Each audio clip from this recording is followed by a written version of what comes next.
உணவகத்தில் உள்ள உணவு பட்டியல்களில் பாதி உணவுகளை மட்டுமே தயாரிக்க முடியும் எனவும் கேட்டுக்கொண்டுள்ளனர். என்ன டக்குன்னு ஆயிட்டாங்களா இந்த மாதிரி? சரி பார்ப்போம். தமிழ்நாட்டிலும் வணிக கேஸ் சிலிண்டர் தட்டுப்பாடு ஏற்பட்டிருப்பதால் ஹோட்டல்களில் குறிப்பிட்ட உணவுகளை மட்டுமே தயாரிக்க முடியும் என ஹோட்டல் உரிமையாளர்கள் செய்தியாளர்களிடம் தெரிவித்துள்ளனர்.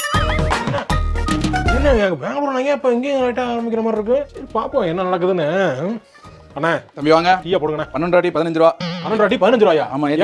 கேஸ் தட்டுப்பாடு ஆயிடுச்சுல. தட்டுப்பாடு ஆயிடுச்சா? ஆயிடுச்சு. ஓடு மேல கடத்தா போதும் டக்குன்னு அக்செப்ட் பண்ணிட்டு போயிடுவாங்க அப்படியே. அவ்வளவுதான். இப்ப இந்த 10 ரூபா போண்டா 15 ரூபா இருக்குமே. இப்படி தம்பி கரெக்டா கண்டுபிடிச்சா? ஏத்துவே இல்ல. எங்க ஏத்தற முடியும்? இங்கேயும் தான் தம்பி இது தம்பி அப்படி ஏத்துவீங்களா? நீ தான் தெரியுமா உன்னை பத்தி? நல்லா இருந்தமா டக்குன்னு 5 ரூபா 6 ரூபா ஏத்திறீங்க அப்படியே. என்னண்ணே? ஏப்பா நாட்டுல எவனோ என்னமோ பண்றான். அதெல்லாம் உங்க கண்ணுக்கு தெரியாது. நான் அந்த 5 ரூபாய் எத்தனை தெரியாது. தேவெல்லாம் பேச வேணாம். சும்மா வந்துட்டு வந்தியா குடிச்சிட்டு போயிட்டே இருக்கணும். டீயை குடிச்சிட்டு கிளம்புறேன் நான். டீ குடிக்க வந்தது ஒரு 10 ரூபா. தம்பி போண்டா போண்டா வேண்டாம். ஏமா என்னங்க என்ன பாத்தியா? டீ கடையில 3 ரூபா ஏத்திட்டாங்களா? டீ கடை ஏத்திட்டாங்க. 15 ரூபாயா? 15 ரூபா ஆட்டும் 12 ரூபா 15 ரூபா அப்படின்னாரு. சுச்சு எங்க